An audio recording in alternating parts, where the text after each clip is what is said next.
ഒരാവശ്യം വന്നു കഴിഞ്ഞാൽ സ്ത്രീ ആയാലും പുരുഷനാണേലും സദാചാരം ഒന്നും നോക്കില്ല. ആവശ്യത്തിനാണല്ലോ ഏറ്റവും കൂടുതൽ പ്രാധാന്യം. അങ്ങനെ ആവശ്യങ്ങൾക്ക് ഏറ്റവും കൂടുതൽ പ്രാധാന്യമുള്ള ശ്രുതി പറയുന്നത് നമുക്കൊന്ന് കേട്ടു നോക്കാം. മാഡം, എൻ്റെ പേര് ശ്രുതി, യഥാർത്ഥ പേരല്ല. എനിക്ക് 26 വയസ്സുണ്ട്. എൻ്റെ വിവാഹം കഴിഞ്ഞിട്ട് ഏകദേശം 2 വർഷത്തോളമായി. സാധാരണ കുടുംബത്തിലാണ് ഞാൻ ജനിച്ചത്. നല്ല വിദ്യാഭ്യാസമുണ്ട്, സൗന്ദര്യവുമുണ്ട്. പക്ഷേ എൻ്റെ വീട്ടുകാർക്ക് എപ്പോഴും എന്നെ പണമുള്ള ഒരാളെ കൊണ്ട് കെട്ടിക്കണമെന്നായിരുന്നു താല്പര്യം. പക്ഷേ എനിക്ക് സൗന്ദര്യമുള്ള ആണുങ്ങളോട് പ്രത്യേക ആരാധനയാണ്. എനിക്ക് സ്വപ്നസുന്ദരമായ ഒരു പുരുഷൻ വരണം എന്നതായിരുന്നു എൻ്റെ കനവ്.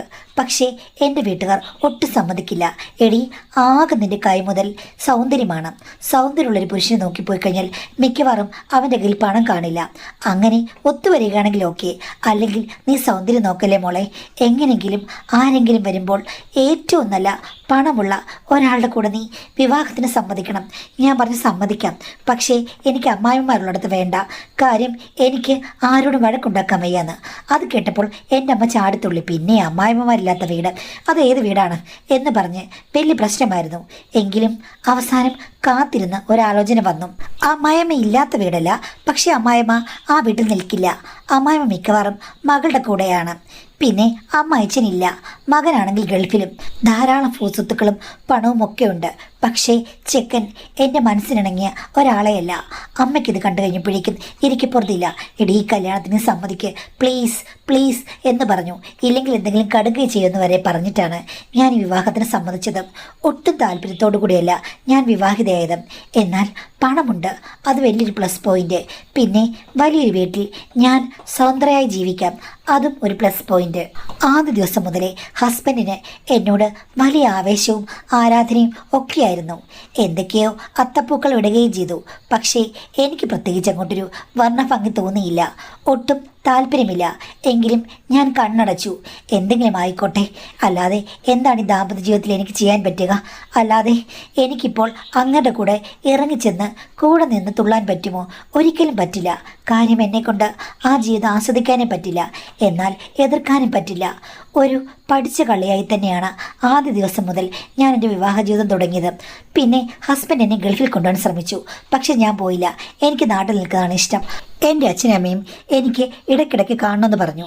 കാര്യം ഒട്ടും രസമില്ലാത്ത, ഒട്ടും ഇഷ്ടമില്ലാത്ത ഈ വിവാഹ ജീവിതത്തിൽ അഭിനയിച്ച് ജീവിക്കാൻ എനിക്ക് പറ്റുകയുള്ളൂ. അല്ലാതെ 24 മണിക്കൂറും അങ്ങനെയോടെ പോയി താമസിക്കാനൊന്നും എനിക്ക് പറ്റില്ല. ഞാൻ സ്ട്രിക്റ്റായിട്ട് പറഞ്ഞു കഴിഞ്ഞപ്പോഴേക്കും ഹസ്ബൻഡ് സമ്മതിച്ചു. ഒരു 7 മാസം കഴിഞ്ഞപ്പോഴേക്കും അടുത്ത 1 മാസത്തെ ലീവിന് വന്നു. എനിക്കാണെങ്കിൽ പുള്ളി വരുമ്പോൾ പ്രത്യേകിച്ച് ഒന്നും തോന്നില്ല. എങ്കിലും ഞാൻ സ്നേഹമുള്ളതുപോലെ അഭിനയിക്കും.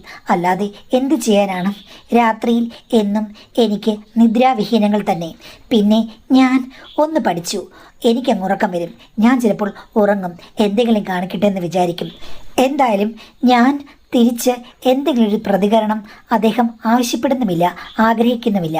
ഇതൊക്കെ ഏതോ ഒരു ഗെയിം പോലെ മുന്നോട്ട് പോവുകയാണ്. സത്യം പറഞ്ഞാൽ ദാമ്പത്യത്തിൽ ഞാൻ ഈ ഒരു ഭാഗത്ത് 0% സംതൃപ്തി പോലും അനുഭവിക്കുന്നില്ല. മൈനസ് എന്തെങ്കിലും ഉണ്ടെങ്കിൽ അതാണ് എൻ്റെ മനസ്സിൽ. എന്നാൽ മറുവശത്ത് ഞാൻ സ്വതന്ത്രയാണ്. ഇഷ്ടംപോലെ സമയമുണ്ട്, ഇഷ്ടംപോലെ പണമുണ്ട്. ഹസ്ബൻഡ് വിളിക്കുമ്പോൾ സ്നേഹത്തോടുകൂടി സംസാരിച്ചാൽ മതി. ഹസ്ബൻഡ് പണവും വരുമാനമൊക്കെ എൻ്റെ വീട്ടിൽ ചെന്ന് എൻ്റെ വീടൊന്ന് പുഷ്ടിപ്പെടണം. അതെല്ലാം കറക്റ്റായിട്ട് മുന്നോട്ട് കൊണ്ടുവന്നുണ്ട്. അമ്മ എനിക്ക് നല്ല ട്രെയിനിങ് തന്നതുകൊണ്ട് അതിൽ പ്രശ്നമില്ല. എന്നാലും ഈ ഒരു ഭാഗം മാത്രം പ്ലെയിനായി വിരസമായി ഇരുന്നതുകൊണ്ട് സംതൃപ്തിയില്ല. രാത്രിയിൽ നിന്ന് കൂട്ടുകിടക്കാൻ ആരുമില്ല. ഞാൻ തനിയാണ് ജീവിക്കുന്നത്. എനിക്കതിൽ പ്രശ്നമില്ല. അമ്മായിമ്മയ്ക്ക് ഈ വീട്ടിലേക്ക് വരാൻ പ്രത്യേകിച്ച് താല്പര്യമൊന്നുമില്ല. മകളുടെ കൂടാണ് എപ്പോഴും. മകളോട് അമിത വാത്സല്യമാണ്. വീടണം വിഷ്ണുലോകം. ഞാനും അത് അംഗീകരിച്ചു കൊടുത്തു. ഞാൻ തന്നെ കഴിഞ്ഞോളാന്ന് പറഞ്ഞു. ഹസ്ബൻഡിനോട് പലതവണ ചോദിച്ചിട്ടുണ്ട്, നിനക്ക് പേടിയില്ലേന്ന്. ഓ, എന്ത് പേടിക്കാനാ? പുറത്തൊക്കെ നിങ്ങൾ CCTV ക്യാമറ വെച്ചിരിക്കുകയല്ലേ, അതൊക്കെ നിങ്ങൾ ലൈവായി കാണുകയും ചെയ്യുന്നുണ്ടല്ലോ. പിന്നെ ഞാനിത് പേടിക്കാനാണ്? നിങ്ങൾ ദൂരെയാണേലും എൻ്റെ കൂടെ ഉണ്ടല്ലോ എന്നൊക്കെ അങ്ങ് പറഞ്ഞു. ഭാഗ്യത്തിന് വീട്ടിലെ ഹാളിൽ മാത്രമേ ക്യാമറ വെച്ചിട്ടുള്ളൂ, വേറെങ്ങും വെച്ചിട്ടില്ല. ഞാൻ വളരെ കോൺഷ്യസ് ആയിട്ടാണ് ഇരുന്നത്. ആരുടെങ്കിലും സംസാരിച്ചെന്ന് പറഞ്ഞാലും ഞാൻ കൂടുതൽ സമയം ബെഡ്റൂമിലിരുന്ന് സംസാരിക്കാറുള്ളൂ. അല്ലാതെ ഇവിടെ വന്ന് TV കാണുക, മേളിൽ പോയി ഉറങ്ങുക, ഇത് ഞാൻ ചെയ്യാറുള്ളൂ. CCTV എനിക്കൊരു സേഫ്റ്റിയാണ്. അല്ലാതെ ഇവിടെ ഇരുന്നിട്ട് ഞാനിപ്പോൾ മലമറിക്കാനൊന്നുമില്ലല്ലോ. അങ്ങനെ ഇരിക്കുമ്പോഴാണ് ഒരു ദിവസം ഞാൻ ഹസ്ബൻഡിൻ്റെ തന്നെ ഒരു ബന്ധുവിൻ്റെ കല്യാണത്തിന് പോയത്. അമ്മായിമ്മ എന്നോട് പറഞ്ഞു, മോളെ നീ പോയാൽ മതി, അമ്മായിമ്മയ്ക്ക് നാത്തനും വേറെ കല്യാണമുണ്ട്, അവരതിന് പോകും, ബന്ധുക്കൾക്ക് എന്നെ അറിയുകയും ചെയ്യാം. അങ്ങനെ ഞാൻ ഒരുങ്ങിക്കെട്ടി അങ്ങ് പോയി. ടൗണിലൊരു ഓഡിറ്റോറിയം ഉണ്ട്, അവിടെ വെച്ചാണ് വിവാഹം. ഞാൻ അവിടെ ചെന്നു. ചില ബന്ധുക്കളെയൊക്കെ എനിക്കറിയാം, അത്രയേ ഉള്ളൂ. ഞാനൊരു കോണിൽ പോയി പമ്മിയിരുന്നു കല്യാണം കാണാൻ വേണ്ടിയിട്ട്. ഇപ്പോഴത്തെ കാലത്ത് കല്യാണമൊന്നും കാണാൻ പറ്റില്ലല്ലോ, ഫോട്ടോഗ്രാഫർമാരുടെ ബാക്കിലേ കാണാൻ പറ്റുള്ളൂ. അതുകൊണ്ട് ഞാൻ ശ്രദ്ധിച്ചില്ല. മൊബൈലിൽ വെറുതെ ഇങ്ങനെ എന്തൊക്കെയോ കണ്ടുകൊണ്ടിരുന്നു. അതിനിടയ്ക്ക് എൻ്റെ അടുത്ത് ആരോ വന്നിരുന്നു. ഞാനൊന്ന് നോക്കിയപ്പോൾ ഞെട്ടിപ്പോയി മാഡം. കാര്യം ഞാൻ മനസ്സിൽ വിചാരിച്ച അതേപോലൊരു സുന്ദരൻ, നല്ല കട്ട ശരീരം, ഒത്ത ഒരു മനുഷ്യൻ. ഞാൻ അറിയാതെ പിന്നെയും പുള്ളിയെ നോക്കിപ്പോയി. ഇതെവിടെ നിന്നാണ് പൊട്ടി വീണത്? എൻ്റെ അടുത്ത് തന്നെ വന്നിരുന്നു. ഏതോ വില കൂടിയ സെൻറ്റിൻ്റെ മണം ശരീരത്തിൽ നിന്നും എൻ്റെ മൂക്കിലേക്ക് അടിച്ചു കയറി. അതിൻ്റെ കൂട്ടത്തിൽ പുരുഷൻ്റെ ഗന്ധവും കൂടി മിക്സ് ചെയ്ത് കഴിഞ്ഞപ്പോഴേക്കും എനിക്ക് സത്യം പറഞ്ഞാൽ ഇളക്കം കയറി. ആ ഇളക്കം ഞാൻ ആരോട് പറയും? മാഡത്തോട് ഇപ്പോൾ പറയാം. യഥാർത്ഥ പേര് വെച്ച് യഥാർത്ഥ വികാരങ്ങൾ ആരുടെങ്കിലും പറയാൻ പറ്റുമോ? ഒരിക്കലും പറ്റില്ല. എൻ്റെ അമ്മൂമ്മ എപ്പോഴും എന്നോട് പറയുമായിരുന്നു, എൻ്റെ അമ്മയുടെ അമ്മയാണേ, എടി ഒരുത്തനെ പിടിച്ചാലും കരുത്തനെ പിടിക്കണം, ഒരു കമ്പെ പിടിച്ചാലും പുളിങ്കൊമ്പെ പിടിക്കണം. പക്ഷേ എൻ്റെ അമ്മ പുളിങ്കൊമ്പ് കേട്ടു, അത് പിടിച്ചിട്ട്.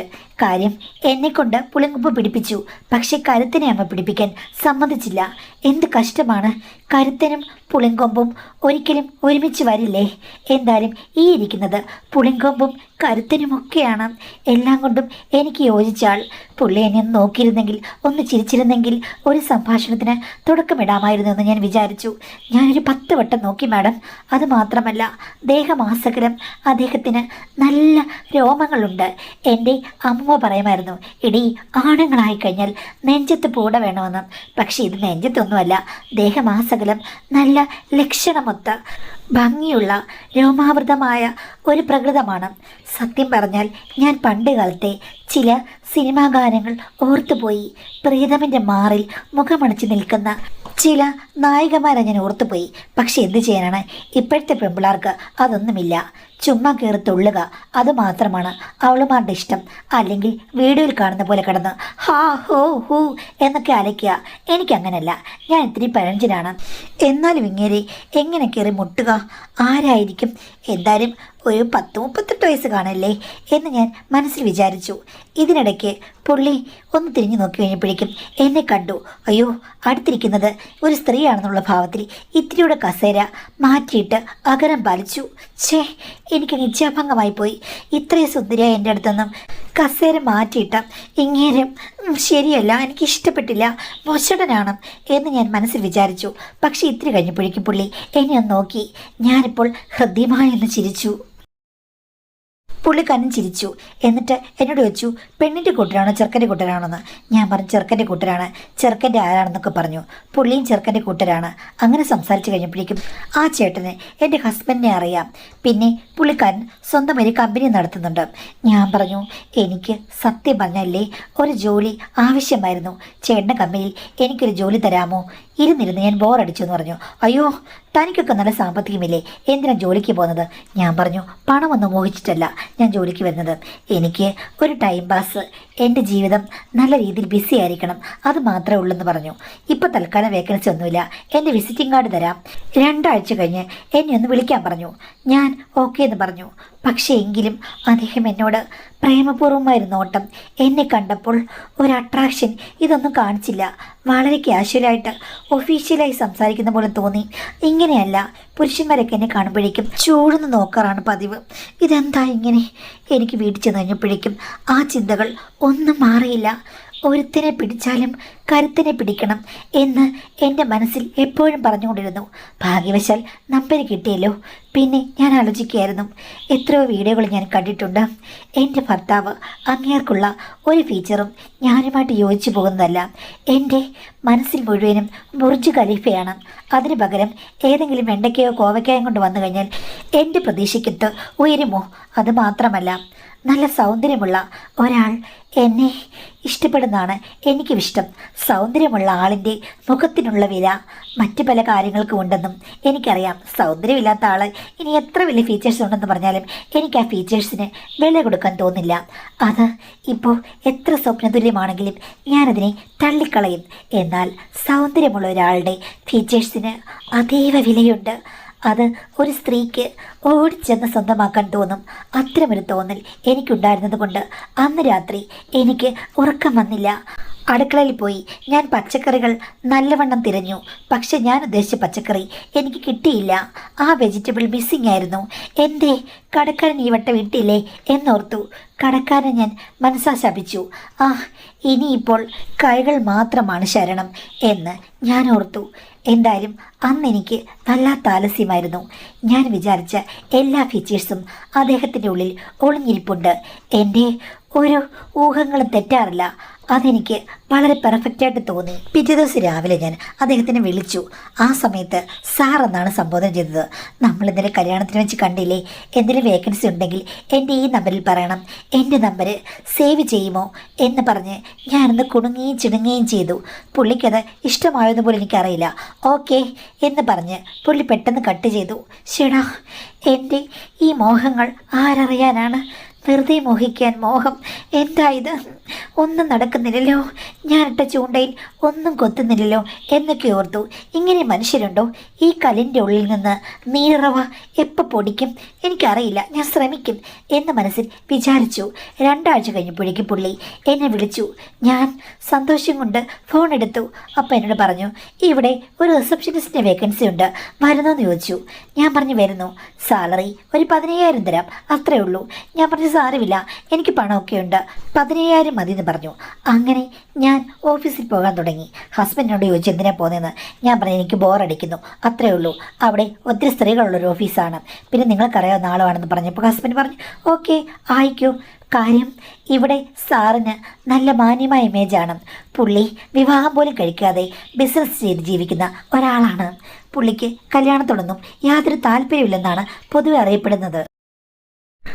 അടുത്ത് കിട്ടിയാൽ ഏത് വിശ്വാമിത്രൻ്റെയും തപസ്സിളക്കാമെന്ന് എനിക്ക് ഒരു കോൺഫിഡൻസ് ഉണ്ട്. ഞാൻ ശ്രമിക്കും. ഇടയ്ക്കിടയ്ക്ക് ഞാൻ സാറിൻ്റെ ക്യാമ്പിൽ പോകാൻ തുടങ്ങി. എന്തുകൊണ്ടോ എന്നോട് കുറേ നേരമൊക്കെ കുശലം ചോദിക്കും. അത്യാവശ്യ കാര്യങ്ങൾക്കൊക്കെ എന്നെ വിളിക്കുകയും ചെയ്യും. ഇതൊക്കെ കണ്ടപ്പോൾ അവിടെയുള്ള മറ്റു പെണ്ണുങ്ങൾക്ക് എന്നോട് അസൂയയായി. അസൂയപ്പെടട്ടെ, അവളുമാർ അസൂയപ്പെടണം. അതുകൊണ്ട് എന്തെങ്കിലും വിഷയം പറഞ്ഞിട്ട് 10 മിനിറ്റ് കഴിഞ്ഞിട്ട് മാത്രമേ ഞാൻ ക്യാബിനിൽ നിന്ന് ഇറങ്ങി വരികയുള്ളൂ. ചില പെണ്ണുങ്ങളൊക്കെ എന്നെ കുറ്റം പറയുകയും ചെയ്തു. ഇത്രയും നേരമൊന്നും പുള്ളിയുടെ അടുത്ത് പോയിരിക്കരുത്, നീ വിവാഹിതയല്ലേ. പുള്ളി വിവാഹിതനല്ലെന്ന്. ഞാൻ പറയും പുള്ളിക്കാരൻ മാന്യനാണ്. സാറ് മാന്യനാണെന്ന് ഞങ്ങൾക്കറിയാം, നീ പോയി മാന്യത തെറ്റിക്കാതിരുന്നാൽ മതി എന്ന് പറയും. ഇങ്ങനെയൊക്കെ പല സംഭാഷണങ്ങളോടെ നടന്നെങ്കിലും പുള്ളിക്കാരനെ എങ്ങനെയെങ്കിലും ഒന്ന് മയിലെണ്ണ തേച്ച് വളയ്ക്കണമെന്ന് എൻ്റെ മനസ്സിലുണ്ടായിരുന്നു. എന്നാൽ പിന്നെ ചില സൂചനകൾ കൊടുക്കാം എന്ന് വിചാരിച്ച് ഞാൻ സാരിയൊക്കെ ഒന്ന് വ്യത്യസ്തമായി എടുത്തു. പുള്ളിയുടെ അടുത്ത് നിന്ന് നിൽക്കുമ്പോഴേക്കും പുള്ളിയുടെ നോട്ടം പോകട്ടെ എന്ന് ഉദ്ദേശിച്ച് പുള്ളി ഏറുകണിട്ട് നോക്കുന്നപ്പോൾ എനിക്ക് തോന്നി. എന്നാൽ വ്യക്തമായിട്ട് തിരിച്ചറിയാനും പറ്റുന്നില്ല. പിന്നെ ഞാൻ സാരി തലപ്പ് ഒന്ന് മാറ്റിയിട്ടു. അപ്പോൾ പുള്ളി ശ്രദ്ധിക്കുന്നുണ്ടെന്ന് എനിക്ക് തോന്നി. പക്ഷേ വ്യക്തമായിട്ട് ഒന്നും അങ്ങോട്ട് നിശ്ചയിക്കാനും പറ്റുന്നില്ല. ഇടയ്ക്ക് ഞാനൊന്ന് ഉരസി. പക്ഷേ എന്നിട്ടും വലിയൊരു താല്പര്യം പ്രകടിപ്പിച്ചില്ല. ഇത് വിശ്വാമിത്രനല്ല, പാറയാണ്, കരിങ്കല്ലും. എങ്ങനെയാണ് ഞാൻ മയിലെണ്ണയോ എന്തെണ്ണയാണ്, ഇനി എവിടെ ഞാൻ എണ്ണ കൊണ്ടുവരും എന്ന് വിചാരിച്ചു. പക്ഷേ കുറച്ച് നാൾ കഴിഞ്ഞപ്പോഴേക്കും പുള്ളി ഒരു ദിവസം എന്നോട് ചോദിച്ചു, എന്താ നിനക്ക് എന്നെ കാണുമ്പോൾ ഒരു ഇളക്കം, എന്താ നിൻ്റെ ഉദ്ദേശം എന്ന് ചോദിച്ചു. ഞാൻ പറഞ്ഞു എൻ്റെ ഉദ്ദേശ്യങ്ങൾ പലതുമുണ്ട്, സാറിന് അതിനെക്കുറിച്ച് എന്തെങ്കിലും ഊഹമുണ്ടോയെന്ന് ചോദിച്ചു. അപ്പോൾ സാർ ചിരിച്ചുകൊണ്ട് പറയുകയാണ്, എനിക്ക് ഊഹിക്കാൻ പറ്റുന്നുണ്ട്, നിൻ്റെ ഭർത്താവ് ഒരു മണ്ണുണ്ണിയാണെന്ന് നീ എന്നെ അറിയിക്കുകയാണെന്ന്. ഞാൻ പറഞ്ഞു അതെ, എനിക്ക് പറ്റിയ ഒരബദ്ധം, ഉപേക്ഷിക്കാനും പറ്റില്ല.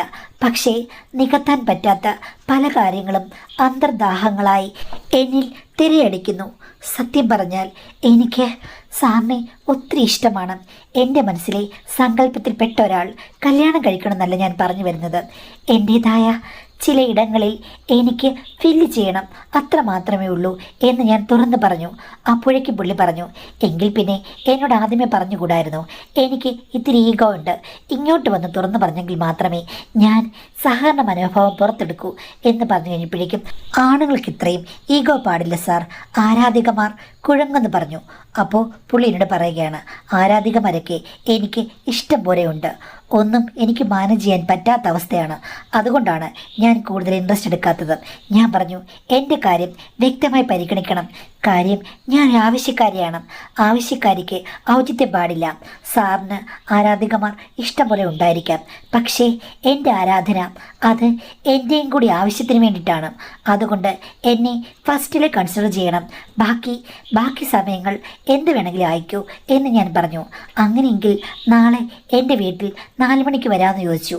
ഞാൻ പറഞ്ഞു, അവിടെ ആരുമില്ലേ? ഇല്ല, ആരുമില്ല, തറവാട്ടിൽ മാത്രമാണ് അമ്മയും അച്ഛനും ഉള്ളത്. അവിടെ അവരെ നോക്കാൻ വേണ്ടിയിട്ട് ആളുകളെ നിർത്തിയിട്ടുണ്ട്. ഇപ്പോൾ ടൗണിലെ വീട്ടിൽ ആരുമില്ല, ഞാൻ മാത്രമേ ഉള്ളൂ. എനിക്ക് മനസ്സിലായി, അതൊരു കേളി സദനമല്ലേന്ന്. അപ്പോൾ പുള്ളി പറഞ്ഞു, നീ അന്ന് ശ്രദ്ധിക്കേണ്ട കാര്യമില്ല, നിനക്ക് നിന്റെ കാര്യങ്ങളിൽ ഒരു കുറവും വരാതെ യഥാർത്ഥ പാത തെളിച്ചെടുത്താൽ പോരെന്ന് ചോദിച്ചു. ഞാൻ പറഞ്ഞു, അത് മതി, ഞാനൊരു കാര്യത്തിലും ഇടങ്കോലിടില്ല എന്ന് പറഞ്ഞു. നാളെ വരുമല്ലോ നീ എന്നോട് രാത്രി ചോദിച്ചു കഴിഞ്ഞപ്പോഴേക്കും ഞാൻ കുറേയധികം വീഡിയോകൾ അദ്ദേഹത്തിന് അയച്ചു കൊടുത്തു. നാളെ ഈ വീഡിയോയിലുള്ളതുപോലെ എനിക്ക് ഒന്ന് നർത്തനമാടാൻ പറ്റുമെന്ന് ചോദിച്ചു. അപ്പോൾ പുള്ളി പറഞ്ഞു, അതിനെന്താ, എല്ലാ രംഗങ്ങളും നമുക്ക് ആവിഷ്കരിക്കാം. പ്രതീക്ഷ നിർഭരമായ ഒരു ദിവസമായിരുന്നു അത്. ഞാൻ കറക്റ്റ് 4 മണിക്ക് തന്നെ ചെന്നു. അദ്ദേഹം റെഡിയായിരുന്നു. എന്നെ കണ്ടപ്പോഴേ ചേർത്തണച്ചു. ഞാൻ പറഞ്ഞു, എനിക്ക് റൊമാൻസൊക്കെ ഒത്തിരി ഇഷ്ടമാണെന്ന്. അപ്പോൾ പുള്ളി എന്നോട് പറഞ്ഞത്, 50-50 ആയിരിക്കണം നമ്മുടെ റൊമാൻസ്, അങ്ങോട്ടുള്ളത് ഇങ്ങോട്ടും വേണമെന്ന്. ഞാൻ പറഞ്ഞു, സൂപ്പർ, അതാണ് എൻ്റെ ആഗ്രഹം. പക്ഷേ എൻ്റെ ഭർത്താവിൻ്റെ അടുത്ത് അത് പറ്റില്ല. കാര്യം അങ്ങോട്ട് എനിക്ക് ആരാധനയില്ല, ഇവിടെ ഇപ്പോൾ ആരാധനാ വിഗ്രഹമല്ലേ ഞാൻ കാണുന്നത് എന്ന് പറഞ്ഞ് പെട്ടെന്ന് തന്നെ ആരാധനാ വിഗ്രഹത്തിൽ അർച്ചനകൾ അർപ്പിക്കാൻ തയ്യാറായി. ഞാൻ തിരിച്ചും എനിക്ക് തീർത്ഥാർച്ചന നടത്തി കിട്ടുമല്ലോ എന്ന് ഞാൻ വിചാരിച്ചു. എല്ലാം കറക്റ്റായിരുന്നു. ഓരോ വീഡിയോയും പ്ലേ ചെയ്തു. അത് കഴിഞ്ഞ ശേഷം, ഇതേപോലെ നിനക്ക് പറ്റുമോ ആക്ടിങ് എന്ന് ചോദിച്ചപ്പോൾ ഞാൻ പറഞ്ഞു, 150%. കാര്യം ഞാൻ ആ വീഡിയോ 10 വട്ടമെങ്കിലും കണ്ടിട്ടുണ്ട് എന്ന് പറഞ്ഞു. അങ്ങനെ എല്ലാ വീഡിയോയും ആദ്യ ദിവസം തന്നെ ഇട്ടിട്ട് അതിൻ്റെ ദൈർഘ്യത്തിനനുസരിച്ച് ഞങ്ങൾ അവിടെ ലീലാവിലാസ ലോലുപരായി നിന്നു എന്ന് പറഞ്ഞു കഴിഞ്ഞാൽ മാഡം ചിലപ്പോൾ വിശ്വസിക്കില്ല. പക്ഷേ യഥാർത്ഥത്തിൽ ഒരു ജന്മത്തിൻ്റെ ആവിഷ്കാരമാണ് അവിടെ നടന്നത്. അത്രയ്ക്കും ഞങ്ങൾ പൊരുത്തമുള്ള ജോഡികളായിരുന്നു. പിന്നീട് പറയണ്ടല്ലോ, അതുവരെയുണ്ടായിരുന്ന എൻ്റെ പ്രശ്നങ്ങളൊക്കെ അപ്രത്യക്ഷമായി. ജീവിതം സന്തോഷമായി. ഭർത്താവിനോട് ഞാൻ നല്ല രീതിയിൽ സ്നേഹമായി ഇടപെടാൻ തുടങ്ങി. ഇടയ്ക്ക് 15 ദിവസം വന്നിരുന്നു എന്നെ കാണാനുള്ള മോഹവുമായിട്ട്. ആ സമയത്ത് ഞാൻ തകർപ്പൻ അഭിനയം കാഴ്ചവെച്ചു. എൻ്റെ വലിയ മാറ്റങ്ങളൊന്നും ഹസ്ബൻഡിന് മനസ്സിലായില്ല. കാര്യം പണ്ടേ ആന വായിൽ അമ്പഴങ്ങ, നിന്റെ വായിൽ കുമ്പളങ്ങ എന്നുള്ള മട്ടാണല്ലോ. അതുകൊണ്ട് ഒന്നും ഒരു പ്രശ്നവുമില്ലാതെയാണ് മുന്നോട്ട് പോയത്. ഇതിനിടയ്ക്കാണ് എൻ്റെ ഒരു കൂട്ടുകാരിയെ ഞാൻ വഴിയിൽ വെച്ച് കണ്ടത്. അവൾ ഇവിടെ അടുത്ത് തന്നെയാണ് താമസമെന്ന് എനിക്കറിയില്ലായിരുന്നു. കണ്ടപാടെ അവൾ പരാതിയും പരിഭവം പറയാൻ തുടങ്ങി. ഭർത്താവ് കുടിയനാണെന്നും വീട്ടിൽ പോലും വരാൻ പുള്ളിക്ക് ഇഷ്ടമല്ലെന്നും എവിടെയോ കറങ്ങി നടക്കുകയാണ്, കുട്ടികളില്ല, ഞാൻ ചെറിയൊരു ജോലി ചെയ്യുന്നു, എടി എനിക്ക് വരുമാനം പോലുമില്ല, നിനക്ക് ജോലി ഉണ്ടെന്ന് കണ്ടാൽ തോന്നല്ലോ എന്നൊക്കെ പറഞ്ഞിട്ട് കരച്ചിലും പിഴിച്ചിലുമായി. സത്യം പറഞ്ഞാൽ അവൾ എന്നേക്കാൾ സൗന്ദര്യമുള്ള ഒരാളാണ്. അവൾക്കിങ്ങനെ വന്നല്ലോ എന്നോർത്തു. എന്തായാലും ഞാൻ പറഞ്ഞു, എടി എൻ്റെ അടുത്ത് ഒരാളുണ്ട്, എൻ്റെ ഒരു ബന്ധു തന്നെയാണ് സാറ്, പുള്ളിക്കാരൻ നിന്നെ സഹായിക്കാൻ പറ്റും, ഞാൻ വിളിച്ച് പറയാം. പക്ഷേ ഒരു കാര്യമുണ്ട്, പുള്ളി തനിച്ചാണ് താമസിക്കുന്നത്, കല്യാണമൊന്നും കഴിച്ചിട്ടില്ല. അപ്പോൾ അവളെൻ്റെ വാ പൊത്തിക്കൊണ്ട് പറഞ്ഞു, നീ ഒന്നും പറയണ്ട, എനിക്ക് മനസ്സിലായി. എൻ്റെ ഭർത്താവിനെ മാനേജ് ചെയ്യുന്ന എനിക്ക് എന്താടി, നല്ല സുന്ദരനായ ഒരു പുരുഷനെ മാനേജ് ചെയ്യാൻ പ്രയാസം ഒരു പ്രയാസവുമില്ല, എനിക്ക് പൂർണ്ണ സമ്മതമാണെന്ന് പറഞ്ഞു. അങ്ങനെ ഞാൻ സാറിനോട് കാര്യം അവതരിപ്പിച്ചു. അവളെ കൊണ്ടുപോയി കാണിച്ചു. അപ്പോൾ സാറിന് അവളെ ഒത്തിരി ഇഷ്ടമായി. അവൾ പോയി കഴിഞ്ഞപ്പോഴേക്കും ഞാൻ ചോദിച്ചു, എങ്ങനെയുണ്ട്, സാറിൻ്റെ വീട്ടിൽ തന്നെ വന്നു കഴിഞ്ഞാൽ അവൾക്ക് ജോലി കിട്ടുമോയെന്ന്. അപ്പോൾ എന്നോട് സാറ് ചോദിച്ചു, അല്ല അവളെ നീ എൻ്റെ വീട്ടിലേക്ക് കൊണ്ടുവരുമെന്ന്. അതിനെന്താ, ഒരു പ്രശ്നവുമില്ല, ജോലി കിട്ടാൻ വേണ്ടി അവൾ ഏതറ്റം വരെയും പോകുമെന്ന് പറഞ്ഞു. അപ്പോൾ പുള്ളി ചിരിച്ചു.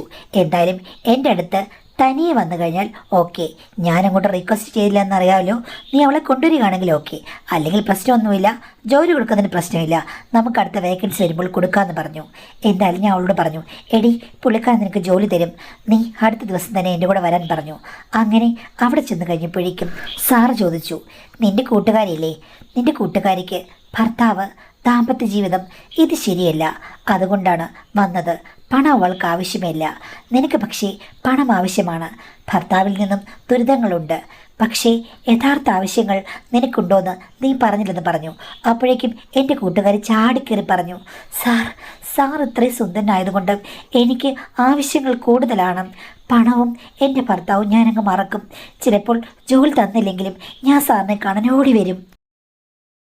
അവളുടെ ആവശ്യം കണ്ട് ഞാൻ ഞെട്ടിപ്പോയി മാഡം. സാധുവായി അഭിനയിച്ച അവൾ സൗന്ദര്യമുള്ള സാറിനെ കണ്ടു കഴിഞ്ഞപ്പോഴേക്കും പ്ലേറ്റ് മാറ്റി ചവിട്ടി. അവൾക്ക് ജോലി വേണ്ട, ഭർത്താവെന്ന് പറയുന്ന ആളെ കുറിച്ചിട്ട് അവൾക്ക് പ്രത്യേകിച്ച് ചിന്തയൊന്നുമില്ല.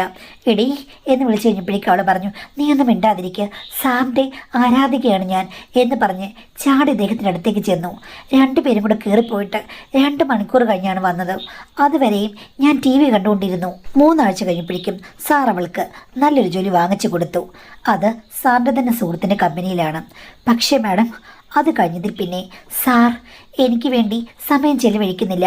ഞാൻ വിളിക്കുമ്പോഴെല്ലാം പറയും അതെല്ലാം തൻ്റെ സുഹൃത്തിന് കൊടുത്തിരിക്കുന്ന അപ്പോയിൻമെൻറ്റ് നേരമാണെന്ന്.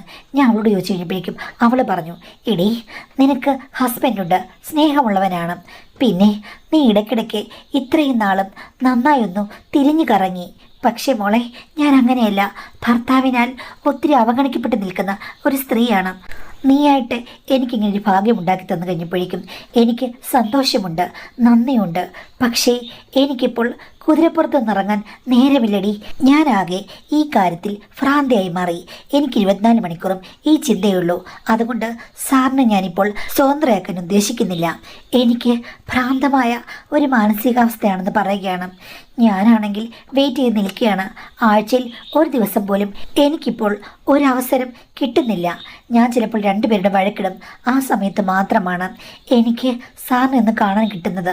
അല്ലാതെ ഏത് സമയത്താണെങ്കിലും ഒരു ബാധ ആവാഹിച്ചതുപോലെ അവൾ സാറിൻ്റെ കൂടെയുണ്ട്. സാറിനാണെങ്കിലും അവളോടിപ്പം മമത കൂടുതലാണ്. ഞാൻ ചോദിച്ചു എന്താണെന്ന്.